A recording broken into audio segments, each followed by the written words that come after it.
When you step into a grocery store these days and spot a handful of bare shelves, it's easy to brush it off as a short-term supply hiccup. But heading into 2026, the real concern isn't if shortages happen anymore. It's about which everyday products vanish first. This isn't a video meant to stir fear or spark panic. It's about understanding the sequence of risk.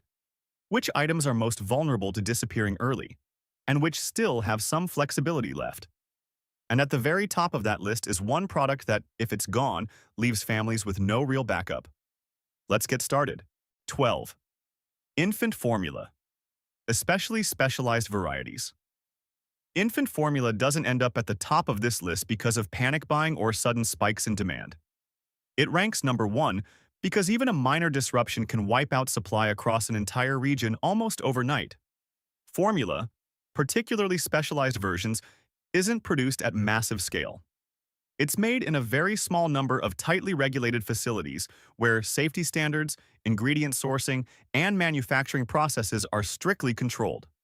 If just one production line shuts down for routine maintenance, facility upgrades, inspections, or compliance with new regulations, supply can be cut instantly. Unlike most everyday foods, there's no flexible backup system waiting in the wings to fill the gap. But the deeper issue goes beyond manufacturing. For many infants, only one specific formula works. There's no swapping brands, no switching types, and no short-term alternative. When that exact product disappears from store shelves, parents aren't inconvenienced, they're stuck. One viewer summed it up bluntly. When formula runs out, it isn't panic, it's paralysis. That may sound harsh, but it's accurate.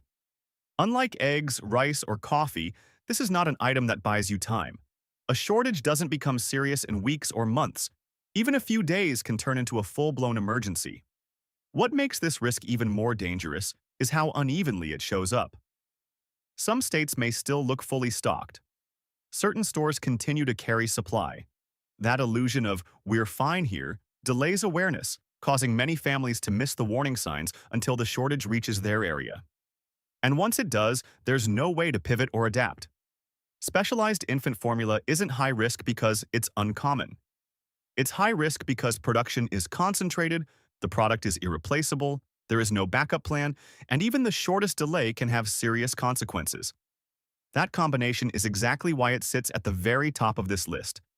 Shortages like this are rarely announced ahead of time. If you want to stay ahead of what's coming next, subscribing helps ensure you don't miss future updates. Now, let's move on to the next item on the list. 11. Frozen vegetables. For a long time, frozen vegetables felt like a safety net for many households. They were quick to prepare, affordable, and easy to store. You could stock up once, stretch them over time, and never worry about food going bad. But that same convenience hides a critical vulnerability most people rarely think about. This category depends far more on industrial processing plants than on farms. Frozen vegetables aren't just fresh produce tossed into a freezer. They have to move through a long, tightly timed process: washing, chopping, blanching, flash freezing, and packaging, all inside massive facilities that operate almost non-stop. When even one of those plants slows down because of maintenance work, staffing shortages, or equipment failures, the impact is immediate and widespread.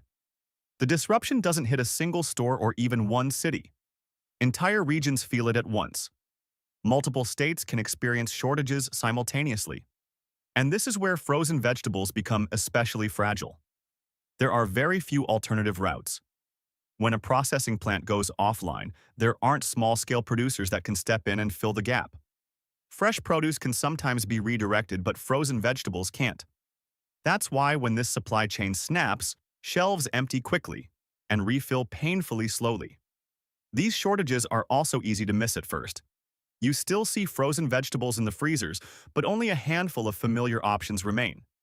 Prices creep up, bag sizes shrink, and suddenly the value that once made them attractive is gone. For families who rely on frozen vegetables to keep grocery costs under control, this hits the monthly budget directly. One viewer shared a simple but telling adjustment. "I started buying fresh vegetables and freezing them myself. It's cheaper and I have more control." That comment matters because it highlights a broader shift already underway. People aren't waiting anymore for shelves to look normal again. They're adapting on their own. That's one of the clearest signals of what the 2026 market looks like. When products depend too heavily on centralized industrial systems, trust erodes. Consumers move towards self-reliance, even if it means more time and effort, because they understand the problem isn't seasonal, it's structural. Frozen vegetables don't disappear because there aren't enough vegetables. They vanish because a single industrial link gets jammed. And when that happens, the people who wait the longest are usually the ones hit the hardest. So the question is simple. Are you still buying frozen vegetables the same way you always have, or have you already had to adjust? 10. High-protein Greek yogurt, large tubs. Many shoppers assume milk and dairy products are always a given, but high-protein Greek yogurt is a very different category from standard dairy, and it's far more delicate than most people realize. In fact, it's one of the most vulnerable items in the entire store because its survival depends on a perfectly intact cold chain from start to finish. This product doesn't just need refrigeration in a warehouse. It has to remain cold during transportation, at transfer points, and all the way through in-store display. If any part of that chain slows down, whether it's a shortage of refrigerated trucks, crowded distribution centers, localized power disruptions, or not enough staff to keep things moving, this item is instantly pushed to the bottom of the priority list. And when that happens, the first thing to vanish is the large tub.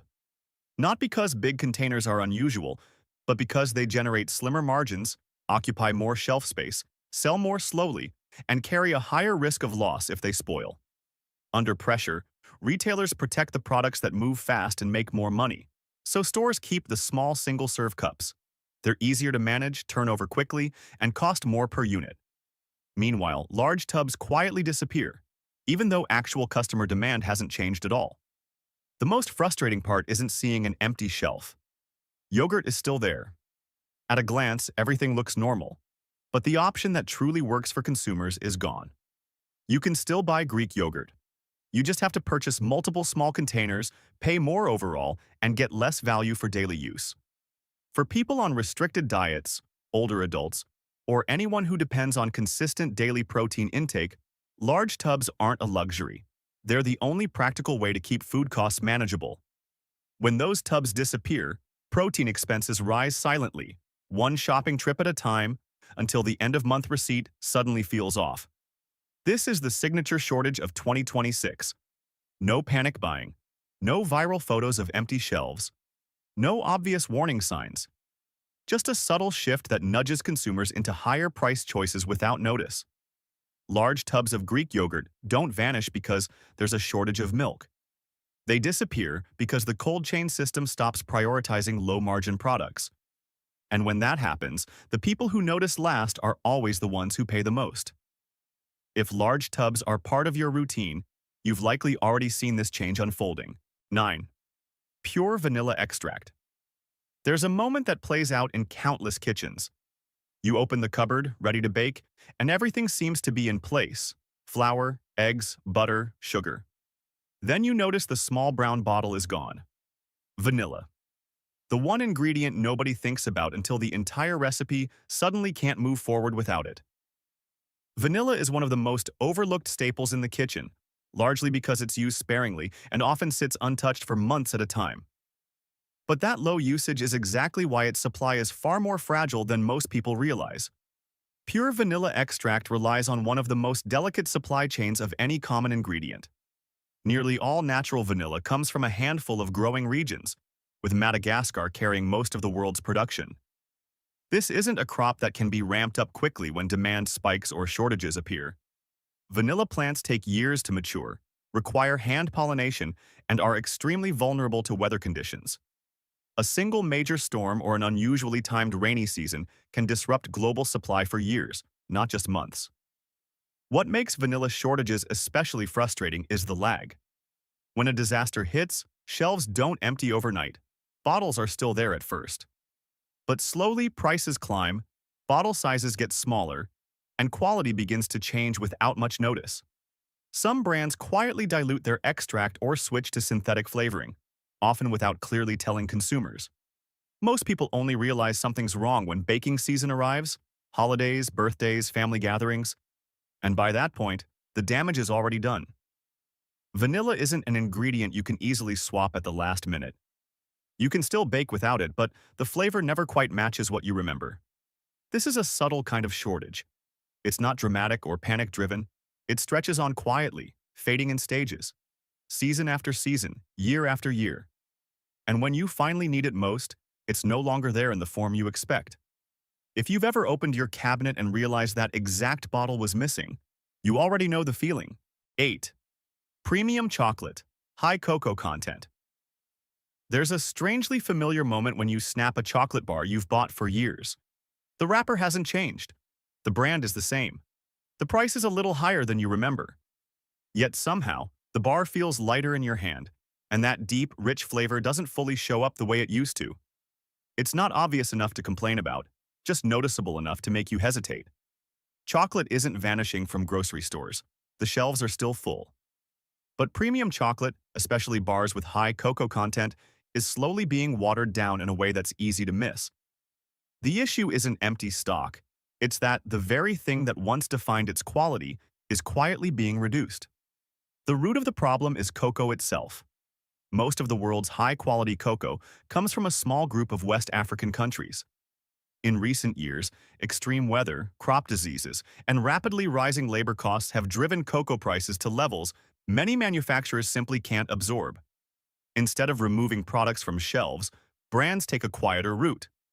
The chocolate stays, but the cocoa content drops. What consumers see isn't a shortage, but a series of small changes. Thinner bars, lower cocoa percentages, more sugar, more fillers on the ingredient list. Prices, of course, don't come down. This isn't loud or illegal. It's a subtle, fully permitted adjustment that's difficult to spot and just enough to alter the experience. Chocolate often becomes the first place this kind of quality shrinkage shows up because it's considered non-essential, because comparing flavor precisely is hard, and because most people question their own taste before questioning the product. But once you notice it happening with chocolate, it rarely ends there. Today, it's cocoa. Next, it's coffee. Then cheese, olive oil, or any product tied to costly raw ingredients. Chocolate doesn't suddenly disappear. It simply stops being the chocolate you remember. And that shift happens quietly, one bar at a time. So if you've ever picked up a familiar bar and felt that something was off, it probably wasn't your imagination. 7. Organic eggs. Eggs themselves haven't vanished from grocery stores, but organic eggs have become unpredictable. They're on the shelf one week, missing the next, and prices swing so quickly that many households struggle to keep up. This is one of those items where just 2 shopping trips, spaced a couple of weeks apart, are enough to make the change obvious. Over the past 2 years, the cost of organic feed alone has jumped by roughly 40 to 50%. At the same time, energy, labor, and general farm operating expenses have all increased. With conventional eggs, producers still have some flexibility to adjust. But organic egg production doesn't have that cushion. Every input in organic farming is tightly regulated, and profit margins are already razor-thin. That means a single spike in costs can push the entire operation past the breaking point. This is why organic eggs are often among the first items to feel the strain. Not because people stop buying them, but because farmers can't absorb rising expenses forever. As pressure builds, many producers are forced to make hard choices. Some reduce their flock sizes. Others pause their organic certification or shift to lower standards just to stay afloat. One viewer captured the reality perfectly. Egg prices only make sense when farmers can still earn a living. That statement goes straight to the heart of the issue. When margins get squeezed too tightly, producing organic eggs stops being sustainable, and supply becomes unstable. For shoppers, the shock isn't seeing an empty egg case. It's standing there, weighing whether to switch from organic to conventional eggs instead. For families with young children, elderly parents, or long-established dietary habits, that decision isn't simple. But when a dozen organic eggs creeps toward, or even passes, double the price of regular eggs, many people are left with little choice. Organic eggs aren't hard to find because no one wants to raise them. They're becoming scarce because producing them properly is getting too expensive to maintain over the long term. And when costs exceed what the system can tolerate, the option that disappears first is almost always the higher quality one, not the standard alternative. If you've ever found yourself lingering in front of the egg case longer than usual, you've already felt this shift happening. 6. Whole bean coffee. Roasted coffee. No one is completely running out of coffee. Shelves still carry bags, and the smell of roasting is still part of the morning routine.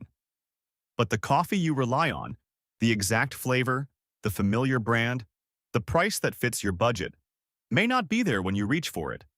The pressure point isn't cafes or demand. It's the beans themselves. Two major coffee-producing countries have recently been hit by severe weather events, and in just a single growing season, output in some regions fell by more than 30%. At the same time, transportation and roasting costs continued to climb. That combination forces roasters into tough decisions. Many trim their product lines, dropping slower-selling or lower-margin blends and keeping only the options that move quickly or generate higher profits. This is where coffee drinkers feel the impact first. Not because coffee disappears, but because their coffee does. The bag you've been buying for years is suddenly missing. The replacement costs more, tastes different, or both. And for a lot of people, coffee isn't just a beverage. It's the anchor that starts the day. When that routine gets disrupted, it's noticeable right away. One viewer shared a practical workaround. Coffee can be vacuum sealed and frozen, and it stays good for up to 2 years. That detail matters because it reflects what's happening in the market. People aren't panicking. They're getting ahead of the curve. When the right coffee at the right price shows up, they buy it intentionally and store it, instead of waiting until they're forced into an unfamiliar option. Coffee is a perfect example of what shortages look like in 2026. There's no dramatic collapse, no empty shelves, just a steady loss of familiar choices. When costs pass a certain threshold, the habit of drinking coffee doesn't change. What changes is which coffee you can realistically count on day after day. If you've ever walked into your regular store and found the coffee you've been buying for years suddenly unavailable, you've already experienced this shift firsthand. 5. Rice. Large bags. Rice hasn't vanished from grocery stores. You can still pick it up week after week. But if you pay close attention, the first thing to go isn't the rice itself, it's the large bags. And the people who notice this early are usually the ones who are used to buying in bulk. The product looks the same. Same rice, same brand. What's changing is the size and the price. 10 to 25 kilogram bags slowly get replaced by smaller 2 to 5 kilogram packages that cost 15 to 30% more per kilo. There are no announcements, no out-of-stock signs. The bulk option simply disappears without explanation. The reason is straightforward. Large bags are closely tied to stockpiling behavior.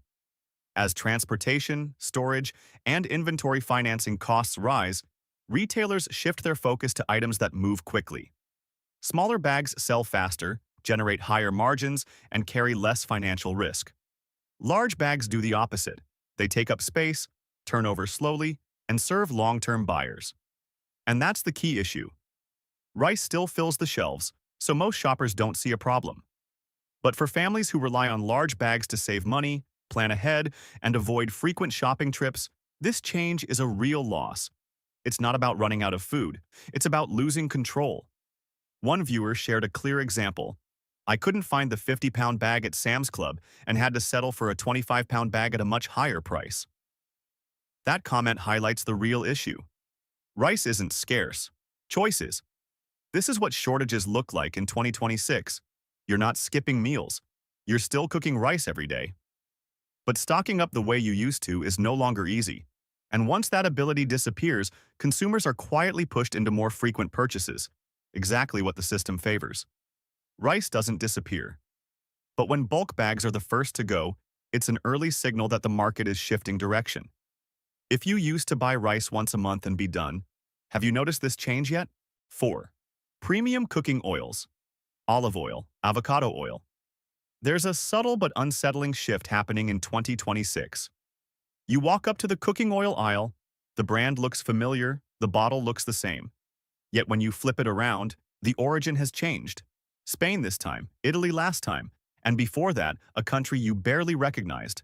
The oil hasn't disappeared, but its consistency has. Premium oils like olive and avocado rely on a handful of very specific growing regions. One bad drought, A wildfire or a shift in seasonal weather can cut production by 40% or more in a single year. When that happens, the market doesn't halt sales. It simply switches sources. And the consumer feels it first. The aroma is different, the flavor slightly altered, the texture may even change. It's not fake, but it's no longer the oil you're used to. Many viewers have noticed this firsthand. One said, "I gave up butter and switched to olive oil." And suddenly, even that trusted staple became scrutinized. Prices spike double digits in a single season, bottles shrink, labels change faster than ever, and that comforting sense of control in the kitchen starts to slip away. The tension here isn't about running out of oil. It's about losing certainty, no longer being sure that what you're buying today is the same product you bought last month. When millions of households adjust their cooking habits simultaneously, supply tightens immediately. No dramatic shortage is needed, just enough unease among buyers shifts the market. So if you've noticed that the olive oil in your kitchen doesn't feel quite the same as before, you're not alone. Leave a comment. It's likely that many others are noticing the exact same thing. 3. Breakfast cereal, large boxes. It's a typical morning. You open the cabinet, reach for your usual cereal, and suddenly realize finding it was pure luck. Cereal hasn't disappeared from stores. Shelves are still stocked, boxes are still colorful, but that one box you've relied on for years, the familiar flavor, the ingredients you trust, the large family-size version that lasts all week, is quietly disappearing. The problem isn't ingredients running out overnight. It's margins. Over the past year, the cost of wheat, corn, sugar, and packaging has jumped 20 to 35%. When costs rise, companies face hard choices. They streamline their offerings, keeping only the fastest-selling, easiest-to-produce lines. Niche flavors, specialized formulas, and large boxes are the first to go. That's why you might notice something slightly off. The brand looks the same, but options are smaller, fewer, and often priced nearly the same. Protein, low sugar, and whole grain lines become harder to find. It's not that people stopped eating breakfast. It's that manufacturers are simplifying to stay profitable. One retail manager summed it up perfectly. "We're not out of stock. We're out of slow sellers." The impact is real for families with young kids or older adults. Changing cereal isn't simple. Habits are set, digestion is accustomed, and mornings are already rushed. Now there's the added stress of picking the wrong option. If you've noticed your usual cereal suddenly missing from the shelves, leave a comment. Chances are, it's not just your store experiencing this quiet shift. 2. Chili sauce. Chili sauce isn't something most people think of as at risk. It's not a staple, it won't keep anyone alive, and yet, when it's missing, its absence is felt immediately. A familiar meal is ready. Eggs, noodles, leftover rice, whatever it may be. And then you realize one small bottle is gone. Suddenly, the meal doesn't feel complete. Chili sauce often experiences seasonal shortages because chilies themselves are highly weather-dependent. A single heat wave or an unusually timed rainy season can slash crop output by 30 to 35%. But the bigger challenge isn't the peppers, it's the packaging, glass bottles, plastic caps, and the bottling lines themselves. When production slows, chili sauce isn't prioritized. Factories shift focus toward faster-selling, higher-margin items. That's why chili sauce vanishes in such a frustrating way. Full shelves, 1 week, gone the next. Months later, it might reappear at a higher price, in smaller bottles, or with a slightly altered flavor. One viewer described it simply, "Not dangerous, but it makes me feel unsettled." And that captures the essence of chili sauce shortages perfectly. It doesn't leave you hungry, but it disrupts the sense of normalcy in everyday life. Even small items, when unstable, trigger alertness in the brain. That's why chili sauce ranks among products that provoke a surprisingly strong emotional reaction. Not because of cost, but because of taste memory. Everyone becomes attached to a certain brand, flavor, and level of heat. You can switch to another bottle, but the meal no longer tastes quite the same. If you've ever sat down to eat a familiar dish and realized the one bottle of chili sauce you count on was missing, leave a comment. Often, it's the smallest things that make people notice the market is quietly shifting. 1. Highly perishable fresh fruit. There's a familiar scene playing out in supermarkets in 2026. The fruit section still looks vibrant, not empty, no panic. But your hand hesitates. You glance at the price, do a quick mental calculation, and then put the fruit back. Fresh fruit isn't vanishing completely. It comes and goes. What's disappearing, though, is the ability to buy it consistently. Strawberries, blueberries, grapes, imported oranges, items that once made it into your cart week after week, have become items you stop and think about before purchasing. Prices can swing 20 to 40% in a single season. It's not about a drop in demand. The culprit is rising cold chain transportation costs, post-harvest losses, and unpredictable weather patterns. Fruit is the most delicate category in the supermarket. One delayed delivery, a few hours of power loss in a cold storage facility, or an out-of-season rainstorm in a growing region can wipe out an entire shipment. Retailers don't stop selling. Instead, the cost shifts to the buyer, and that's where people feel it first. One viewer put it quietly, but truthfully. "I don't run out of fruit. I just don't buy it anymore." That's the most dangerous kind of shortage, not empty shelves, but broken habits. When fresh fruit turns into an occasional purchase instead of a weekly staple, it affects health, family meals, and even food security. This is why many households are adapting. People are buying less, choosing sturdier varieties, or switching to frozen fruit. Not because they want to, but because they have to. When something once considered essential for health becomes a financial burden, the market has shifted to a new phase. If you find yourself buying less fruit than before, not out of choice, but because it no longer feels reliable, leave a comment. You're likely not alone. Many people are feeling the same thing quietly. In 2026, the key isn't panic buying. It's understanding the order of risk. What can't be replaced, what still has alternatives, and how to adapt. You don't need to stockpile excessively. You just need to prepare wisely. Leave a comment and tell us which items are hardest to find in your area right now. We'll keep updating together. Thank you for watching.